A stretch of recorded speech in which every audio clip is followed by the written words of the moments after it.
Hello, how are you today? I am really well, thanks, mate. Yourself? Well, I have been busy thinking about my sociology essay. Me too. I think it is really useful that we get to practice writing these essays. It makes me feel much more confident when we do the exam. Simon has asked us to complete the religious organization's essay this week. It is a really interesting topic. You have to be able to distinguish between a church, denomination, sect and cult. Are those definitions not a bit old hat now, though?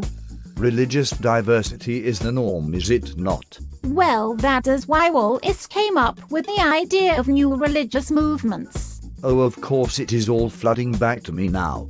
They can be rejecting, accommodating or affirming in orientation to the world. Stark and Bay and Bridge subdivide cults according to how organized they are. Okay, enough of the definitions. Why do you think people would want to join? The examiner does not care for what I think, though.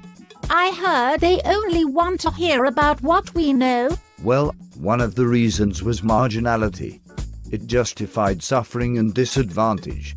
That is why poor people joined. What about the Unification Church, though?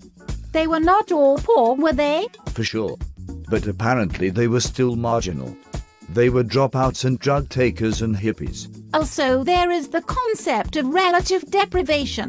Oh yes, I remember studying that in our last unit when we looked at left realist explanations for crime. The topics in sociology really do link across different modules. In our essay, we must also talk about how social change led to growth of new religious movements. Yes, social change really disrupts norms and values, so they turn to an NRM. Can you remember what happened to these organizations? For sure. Obviously, as with most things in sociology, it depends on the perspective you look at it from. Some say they die out. And others say they turn into a denomination. Wilson says that sects trying to convert people get bigger, so become more formal, but those that separate themselves from the outside world, such as Jehovah's Witnesses, will remain a sect. Well, we should include these points in our next essay. Yes, that should make my sociology teacher really happy.